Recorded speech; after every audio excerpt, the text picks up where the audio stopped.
Thanks a lot for joining us today, and I think this is the penultimate session of the India Fashion Week. And we have esteemed panelists, all of them coming from large legacy brands, as well as a practitioner of building scale for D2C brands, Naveen Joshua. It's a privilege to be sitting here in front of you, to be talking to all of them, and talking about mapping Martech into marketing lifecycle. It actually, when I got the subject, I was actually thinking about, 6 months into the pandemic, who represents a SaaS platform which enables omnichannel retailing, we were doing a session where we had invited some retail experts in terms of how the pandemic had changed things and, what's the kind of shift that people are looking at in terms of consumer behavior. And there was one word that he said which stuck in my head, and I quote, he said, by 2025, the number of brands who will not be omnichannel will be zero. Now that's a powerful statement. We're talking of 2020. In 5 years, number of brands not being omnichannel is going to be zero. And it's not that omnichannel was not there earlier. It's not that digital and physical were not happening for brands. It's just that it was treated differently. And some conversations that we had outside.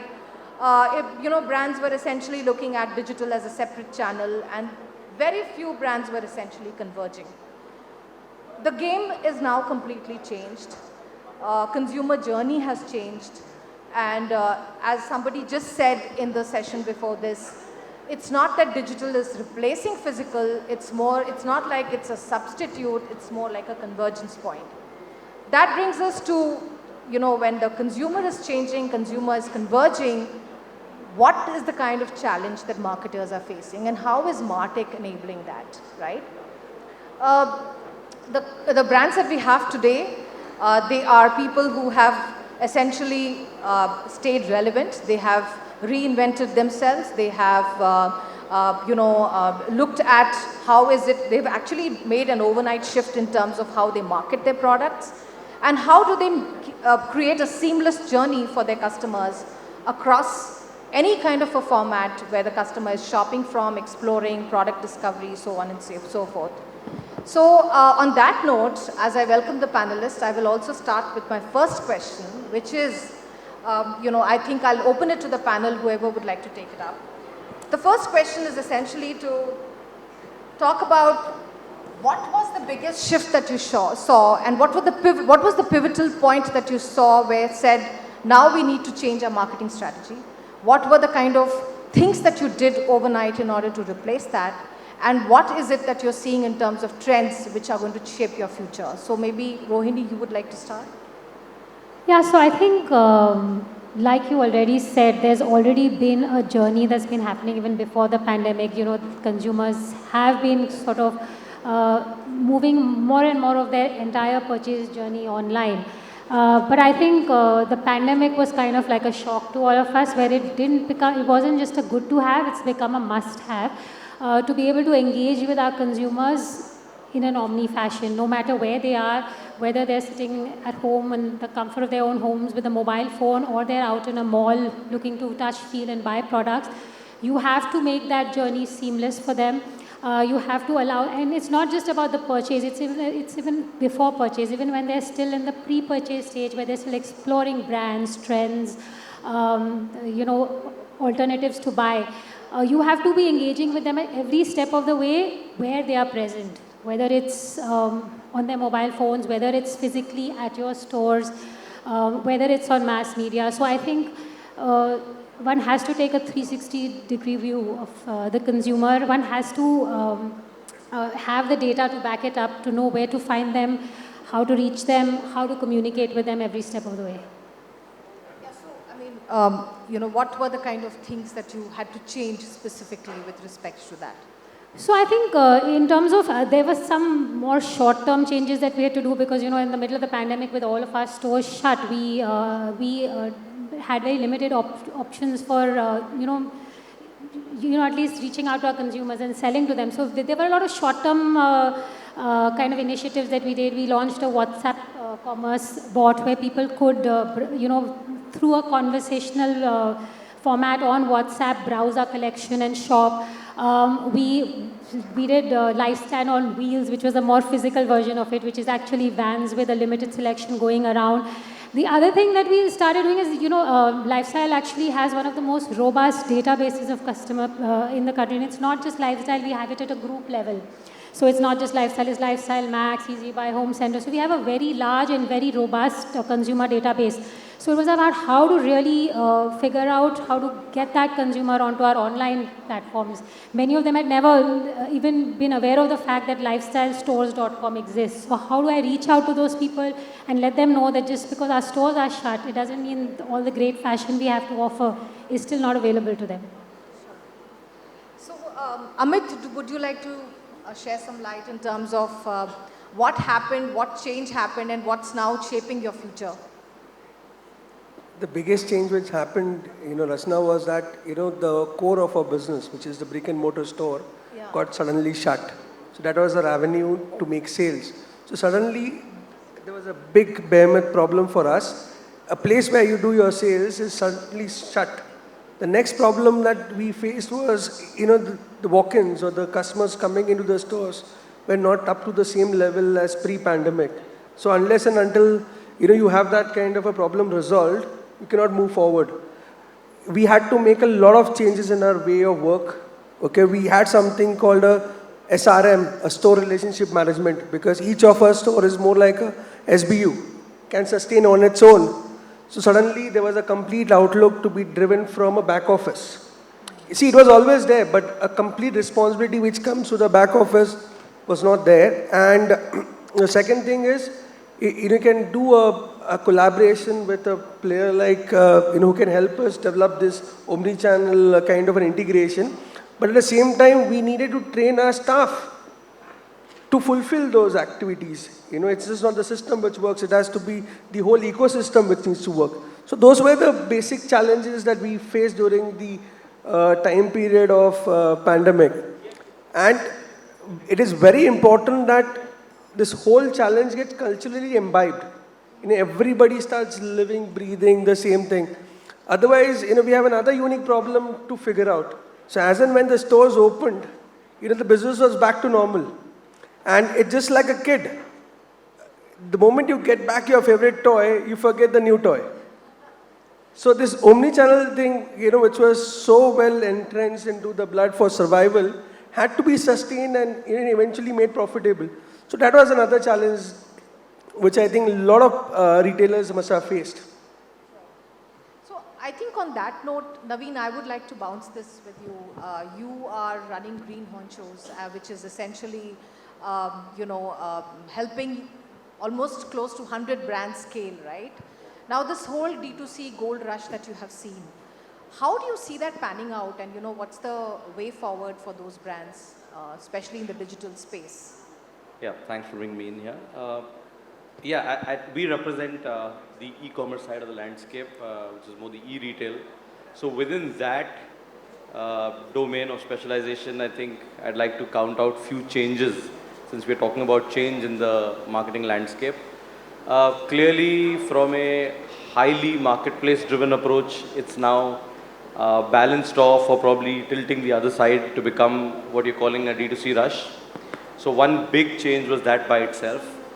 But alongside that, I also have seen, a huge push towards diversification of channels.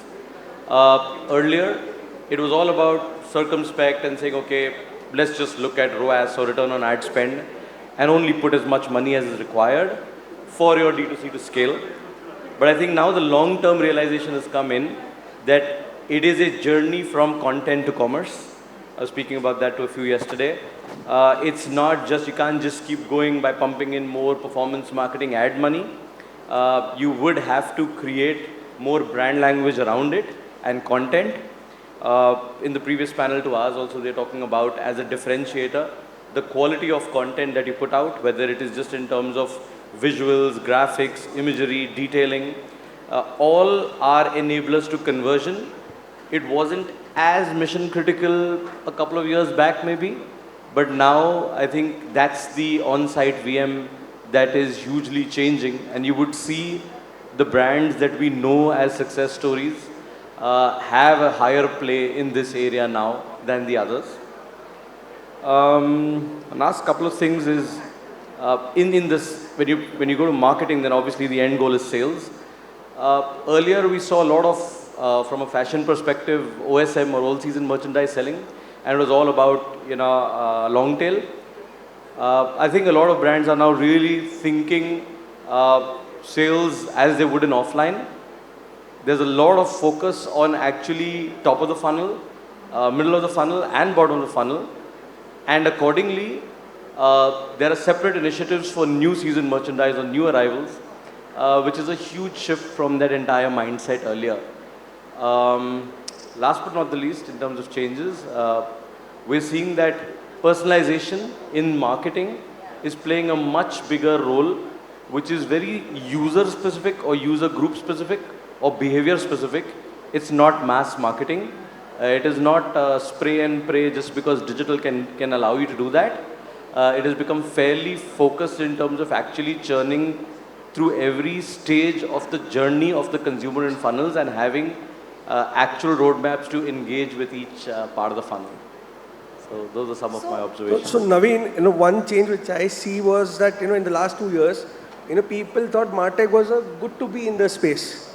But this pandemic made it need to be in that space. And whenever the necessity comes in, it's a mother of invention. Sure. So all that, flowery and good to do things became mandatory for people. And it was a mode of a survival. Sure. And that is what is happening now. And now the whole core is how do we use Martech and make the business profitable and not just, sustaining it through a heavy kind of a discounting or a promotion or bringing in some innovations, which are there. It needs to be sustainable. Every business has a core necessity of being profitable. So that is a journey that the Martech is, looking forward to do now. So I'm so glad, Naveen, you touched upon that, because my next question is actually $1 million one. And this is something which I'm sure most brands who are trying to build scale are facing this question. So there is this big fight that marketers have, which is, now that you're present across channels, right? How do you create the right balance between brand marketing, which is, increase in share of voice, and performance marketing? Because thanks to performance marketing, the first thing people say, okay, I've put this much money, how do I get back, right? But the downside of that is you'd end up doing a lot of tactical campaigns, and your brand recall does not necessarily get built, especially brands who have not yet become household names, right? So this is something which I'm very intrigued. I would like to know what's the right balance. As a marketer, I would be interested in knowing that. And maybe Ninad, if you can just give me throw some light in terms of how did you manage and what you think is the right balance. I think that's a favorite topic of mine. Okay. Because I've spent fairly a lot of time engaging in it as well as thinking about it, especially because the times are changing. I think every marketing is performance marketing. It's a complete misnomer that there is something called as pure brand marketing, because I am completely against those kind of campaigns which which just spread the message where the creative is appreciated, becomes memorable, but nobody understands what is the message.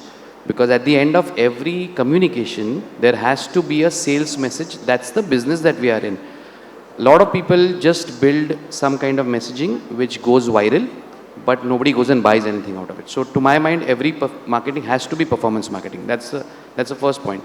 The other thing is striking a balance. I don't know whether my first answer answers it all. There is no balance. It has to be all performance marketing. But there is, in creativity, there is no one way to do things, right? You may find, let's say that a Dove test of hanging a hair strand by a dumbbell will make for a great social media post, and you create a GIF out of it, and that might make women click to understand how strong it makes their hair.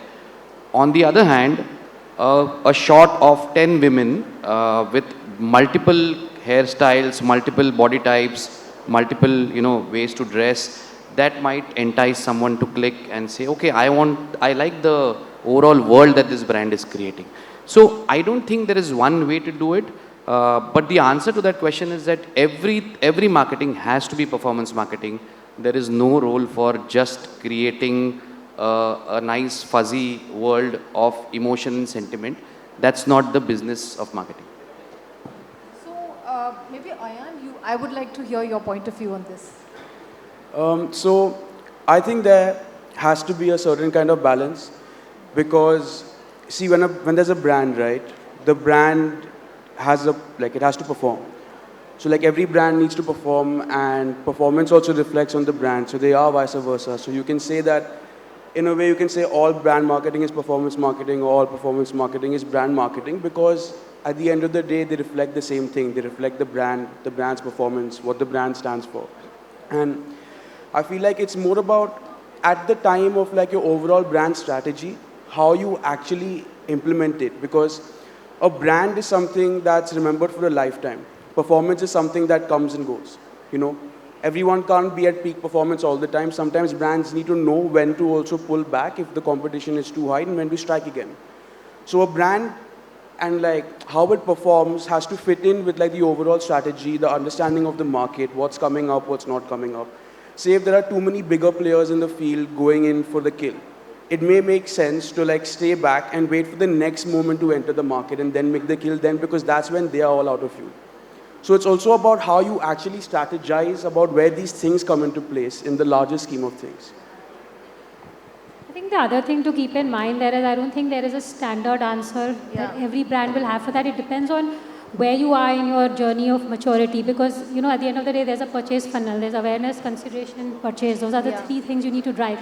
Now, if you are a brand which has you, like say if you're a Myntra, everybody knows about you already. So you're probably going to be much more about driving the consideration. So you'll do more middle of funnel, bottom funnel, which is more performance marketing. Whereas if you're, say, a new brand or a brand, especially in the online space, if you're still not known to many consumers, then a lot of top of the funnel brand building communication will probably be a bigger priority. So I think it is also a function of where as a brand you are in that journey.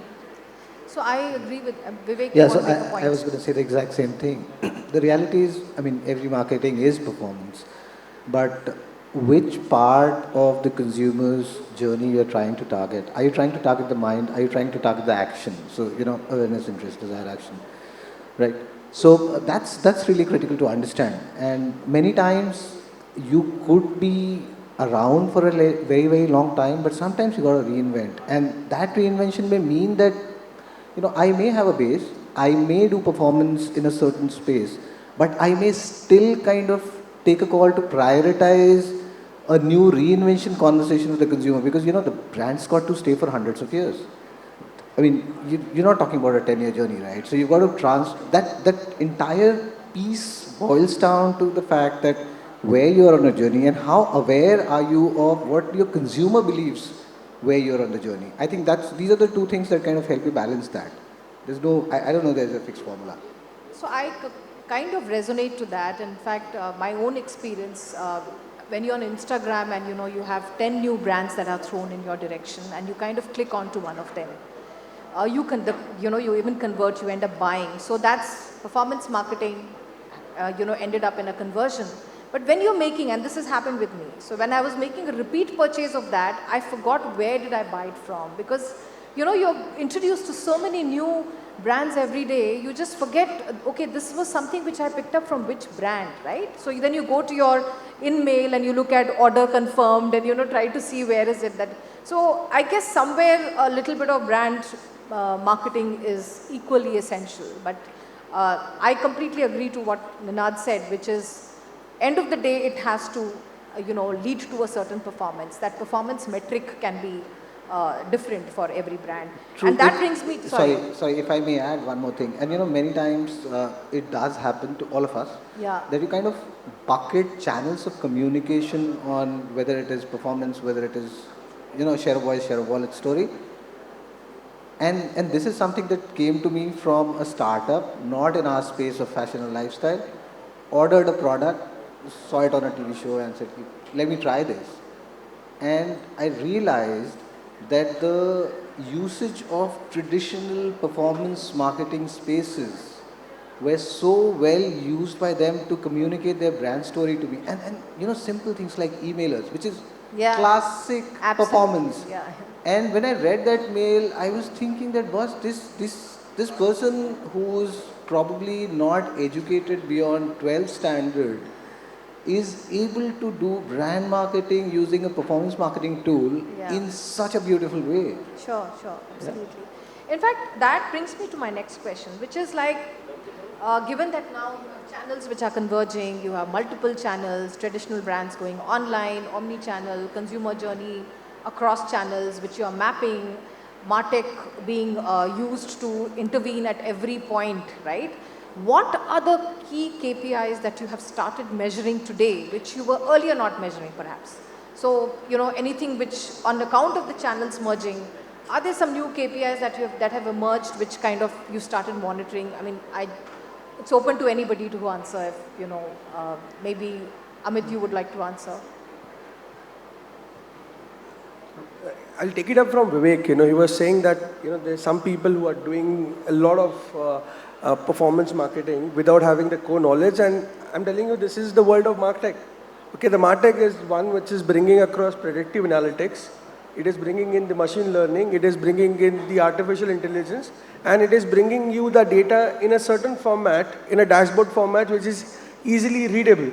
And any person who understands business knows the KPIs that he needs to watch out for.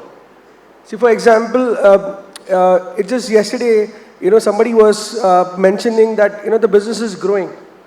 But the business in a retail or a fashion market is not growing because of the quantities. It is growing because of the ASP increase. It's basically the inflation getting adjusted into the cost price, and hence you can see an average sale price of a garment going up, and hence the business is growing. So for a marketer, it means he's not been able to bring in enough walk-ins into the store, or he's been not able to get enough eyeballs to the website, or an app through which the sales are happening. So KPIs are pretty important, and now the older KPIs of ROI and all are gone in the past. Here you're looking at complete customers' life cycle within a system, and hence new KPIs which have come up. Every business has their own lingo, so I won't say about those lingos because we make develop our own words. But that is the drastic change which has come across in KPI monitoring. I think specifically in the context of this, the omni world that we are now living in, I think what is important is to keep a close eye on, we are putting in all of these omni initiatives and ways to cross-connect consumers between online and offline, but the new KPIs are really around, is that really happening? So what percentage of my vast offline database has actually come and shopped with me on my online platform? What percent of the people who are coming and shopping with me online were my existing, CRM customers? When they are changing from one channel to another, is their behavior changing? Are they shopping more categories? Is their bill value going up? So I think understanding those network effects of these omni customers and to what extent I'm being able to drive that omni behavior is an important way of measuring whether this is just a good to do, everyone has omni so I must have it, or is it actually helping me to change consumer behavior? Yeah, I agree with that. Actually, just to add on to that, so like with the omni channel, right? Each channel has its own output and like targets its own kind of market. So the KPI for each channel changes. For example, with social media, it's something, and with physical stores, it's completely else, right? So the thing is, like for a brand, I think understanding like your consumer and how like they react to each of these channels is really important, because it's not necessary that like each individual omni channel like gives you a certain amount of like commercial generation, but maybe one channel is way stronger than the others in terms of promotion. And then you can use that channel more prioritized for promotion to help the other channels benefit in proportion to that. Yeah, yeah. I think what this is also enabling is, performance marketing and measurement even at the trade level.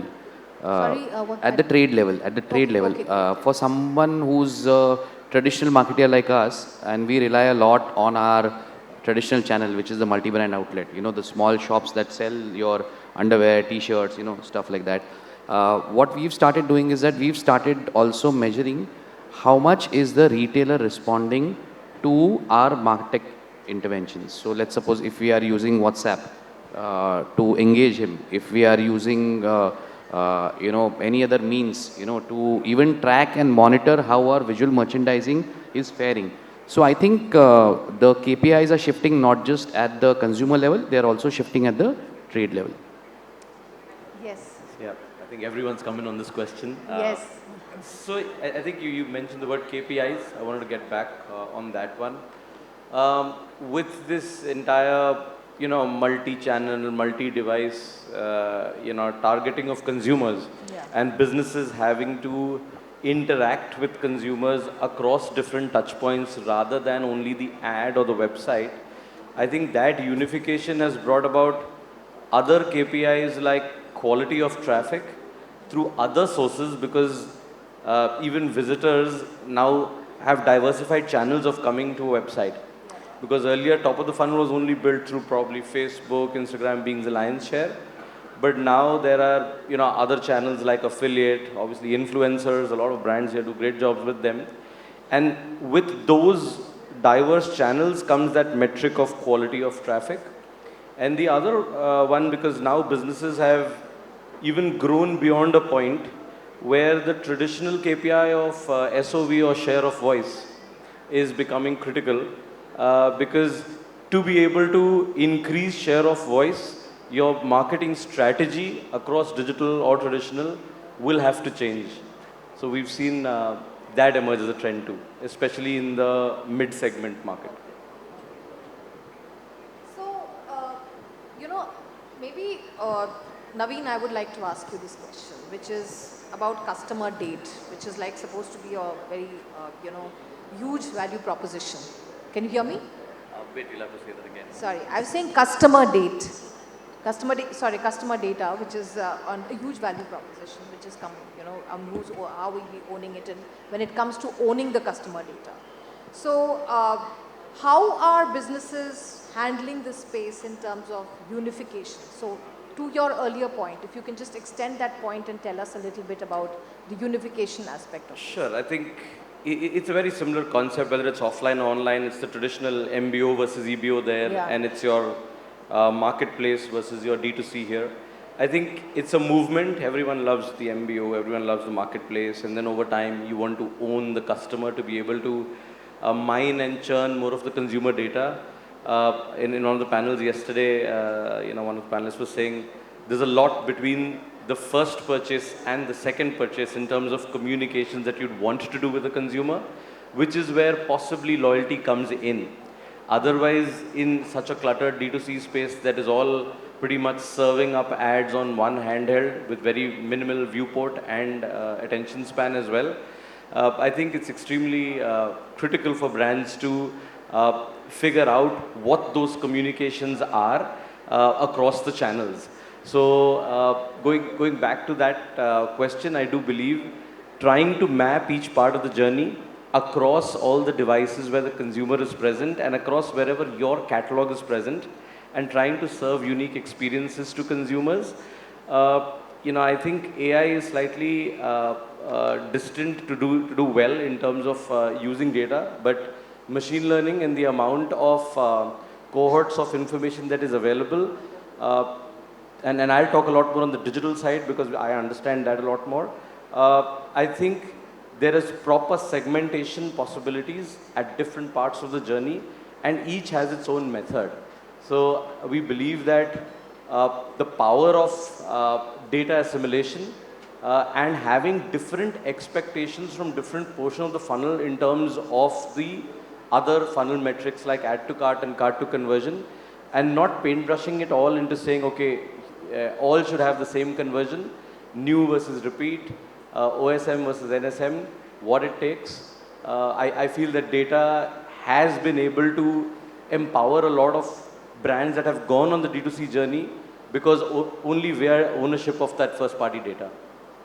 So, Rohini, would you like to add something here? Yeah, I think it's very important to have one view of the customer because very often what ends up happening is there are many touch points that you have with the customer on your website, at the store, when they give you feedback on your NPS survey form, and all of those very often go into silos. And you're not able to get a one view. So, like for example, at the Landmark Group, what we've done is everything is linked to the mobile number. Our e-commerce is a mobile login. Of course, when you buy at the store, you're on the CRM programs, we get your number there. We also have a virtual assistant at store, which up to 15 to 20% of our customers now use. We call it Buddy. Again, there we get, their number there as well.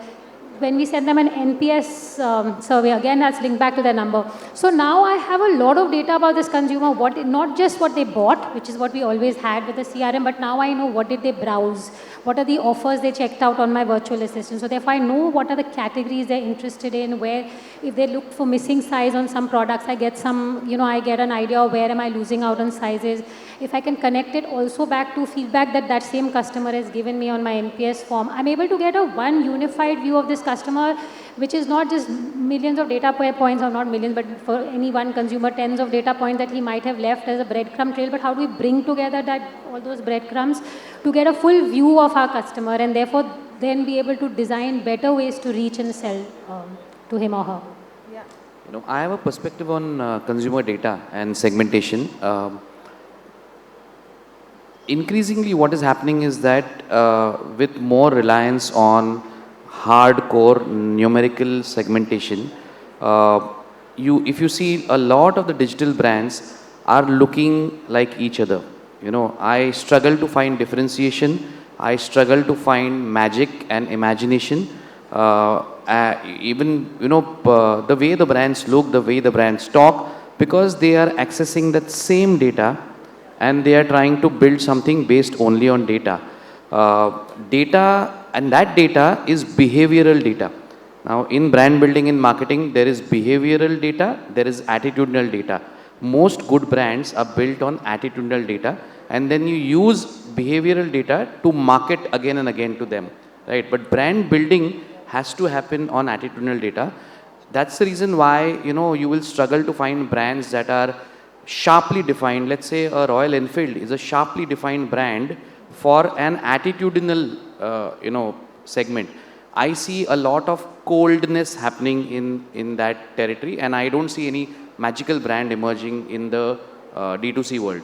That's why you see even names are very unimaginative. I will not take any names, but there are unimaginative names that are being peddled as brand names. So can I just Yes, add something? please. What you said is very, very relevant, because in this, and that's exactly the space where the art side of thinking and marketing really comes in. That what your brand essence is about. Where are you pivoting? You've got to pivot. You can't pivot on a data and saying that, okay, this is a need. These are the 5 need gaps available, and that's available to everyone, right? As an information, and you can go and plug in. That's product play. That's a D2C product. It's not a D2C brand, like you said. And I kind of agree with you that most of them look very, very similar in many spaces. Certain part of this entire brand journey is irrespective of digital or pre-digital and whatever happens next with Meta and all of that. One aspect will not change. What is your essence of the brand? What's your core? That entire brand key is still about what stays between the 2 ears of the consumer, right? And if we're fixing that, my content is going to be mine. Like you said, Royal Enfield. Royal Enfield is not going to look any different any day. It is what it is. And you can see more brands in other categories in that space, which have kind of, despite really adopting a lot of digital things, they haven't moved away from the core of the brand. Now that's a word of caution for all of us. In this entire endeavor of trying to say, hey, can I do this? Get a quick growth, quick sale, acquire new consumers, get a new geography, and all of that is great. But what was the purpose you started the brand for? Sure. So in fact, you named Royal Enfield, and I was just thinking, what does one do given the gold rush that's happening on D2C? It's essentially around apparel. It's essentially around health food. So I guess it's extremely important to create a very unique story for yourself to be able to stand out, Otherwise, you're essentially targeting the same customer and the same kind of messaging, the same kind of tools, etc., etc. I mean, there are still brands that are doing, like Zomato is a very well built brand in this, world. So it's not that, that is not happening at all, but I'm seeing increasingly there are instances of, coldness happening there. Absolutely. In fact, I would like to ask one question, which is, your entire consumer journey shift that's happened, physical, online. obviously your Martech stack would have changed, right? And where do you think, I mean, if you can just share some insights in terms of what kind of Martech stack is it that you are now deploying for yourself across the complete journey, which is your acquisition, your engagement, your retention, you know, managing churn, if there's anything that you would like to share. And it's open for anybody to take on. Maybe, Ayan, you can start. Okay, cool. Anybody would like to? By default, I think it'll come to the service provider. But see, I think in terms of the tech stack, the top of the funnel is your usual suspects of traffic. Everyone would like organic and direct to be as high as it is for a Shein, but that's not the landscape for the rest of the brands. It would be great if there's less paid and more, other forms of media. But you use your standard Facebook, Instagram, Google, third-party, publisher networks, etc. That's part of the tech stack that is not owned, but it is, earned. After that, I think once it comes onto the website or once you're able to, bring visitors, I do believe that there are quite a few solutions available that are in the Martech space, and I'm happy to name almost all our collaborators here, whether it is a WebEngage, a MoEngage, a Netcore, a CleverTap, Zeno's here, Wixo. There are 5 or 6 of them, and that's all because there is a top of the funnel conversion that is anyway the brands have paid for. But then, there is exit intent and there are other forms of journeys which is pretty much revenue lying on the table, which is where AI and the journeys come into play. There is, WhatsApp, there is other forms of communication, obviously trigger emails. There are a lot of service providers, again, even here and elsewhere, that now have become essential to the stack. I also believe that there's an interesting play out there of fraud detection, because in the entire profitability landscape and RTO and COD, I think that becomes a huge value proposition. So there are a couple of fraud detection tools that are now part of the default stack. Then there is also the BNPL, which is the buy now, pay later. And I'm just going through the journey of a customer.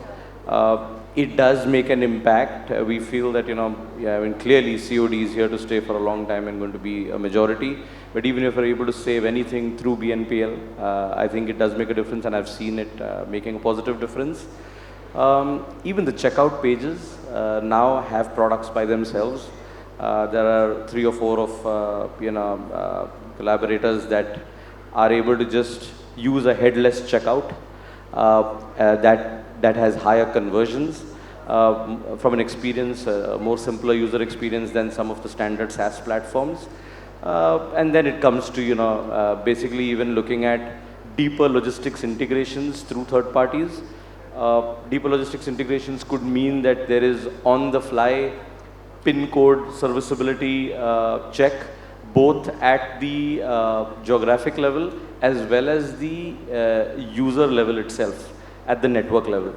So there's a lot of tech in the marketing stack that is actually come into play to ensure that the gross return on ad spend is as close as possible to the net return on ad spend. Because I think that's where the cookie crumbles in most cases when it comes to D2C.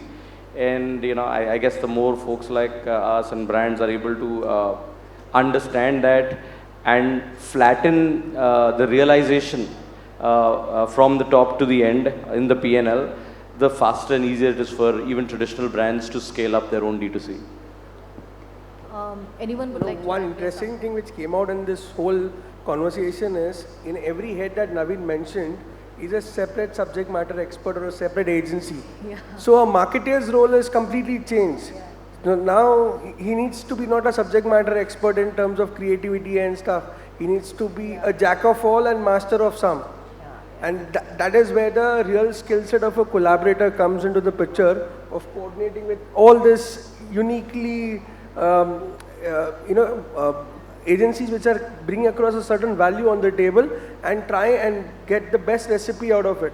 Sure. In That's fact, also getting very tiring for marketers. yes, I was just going to ask you because Ninad, you spoke to me about it in the speakers lounge, and maybe you would like to just share some of the challenges that you face on that front. Yeah. And if the audience or anyone would like to add some thoughts on that. I think I don't have a solution, but I'm just going to talk about the challenges that we face. Today, a marketer has to, talk to, engage with, inspire, get good work out of so many various agencies. Earlier there used to be one creative agency, one media agency, and maybe a PR agency once in a while. Now within digital, there is a social media expert, there is a website expert, there is a e-commerce agency, there are agencies that specialize only in helping you listing and cataloging, and just interacting with all of them it sometimes gets very, very exhausting. And one agency can't do the job of the other. Even if it is one agency, you will have to talk to 10 teams because these are all specialized. Maybe one of the things that can happen is at the marketer's end, there could be division of labor and there could be segmentation where it is not just one marketing department, but let's say there are 3-4 sub departments and then they take care of all of it. Process of evolution. What marketing department was like even 5 years back to what it is today. I think there's a complete change. So, anyone who can just perhaps throw some light in terms of plausible solutions for Ninad on this? The only plausible solution is we need to think like an entrepreneur. Yeah. It's our own business and how do we make the most out of it. So typically a marketer's role has changed from just doing a marketing, but to be a real growth driver. Yeah. And it's about understanding the holistic system and then try and create an ecosystem which delivers that value. So that is the solution. It's easier said than done. One needs to actually spend and toil his sweat, and get the result out of it. There is no perfect formula for it.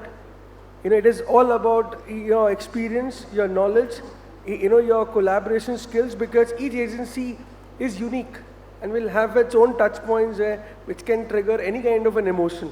So it's a very tricky affair. There is no guaranteed formula of success. But yes, with experience, with a certain amount of inclination to deliver results and growth, you should be able to deliver it. Sure. Yeah. In a nutshell, is it CMO or the growth head? I mean, we've got to really rethink that. What's your role? I mean, are you really about just bringing the consumer in the store or your website, or you really owning the number up? And you keep seeing these green shoots sometimes in very, very small projects within your teams that there are guys who are thinking like growth hackers, and that is what is going to probably give us all solutions over the next, I don't know, I wouldn't say 5 years because I think life's changing much faster. Sure. Yes. I think, not a short solution, but one thing that is really important, like for brands to stay on the ball is, one, you got to serve the trends and you need to serve the technology, because these are two things that are constantly updating and changing. Especially with every new channel, there's a new trend and there's a new technology and there's a new format to follow, and it's not always possible for brands to be able to in-house meet these expectations. Yes. Or build their teams, because maybe it's not worth the expense to get an entire in-house team to work on a certain channel. That's when it's really important to actually start collaborating with other brands, other agencies, because that's how you actually create something meaningful, you can only be an expert in certain things, and to know where you're not the expert, you bring the experts in, because that's what makes you look like one. Sure. In fact, I remember, I'd just like to add my own experience in this. When I was handling a B2C brand around 5 years back, and I had exactly a similar problem. And, I reached out to my network, and one of the things, I got a very solid advice from one of the CMOs who said that, he's divided the complete organization into 3 parts, the marketing organization into 3 parts, and one was a solid Martech team, right? And the Martech team had, essentially a completely different skill set. which he mandated, where each one of them came from a tech background, right?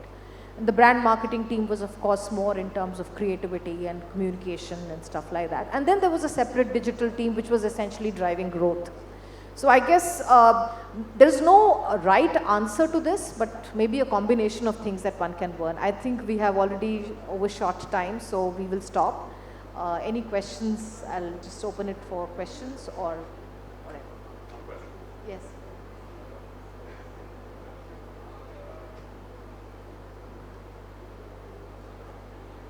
No questions, so I guess that brings us to the I end think of the panel was so elaborative that there are no questions. Thank you. So thanks a lot, guys. Thank you so much for staying on.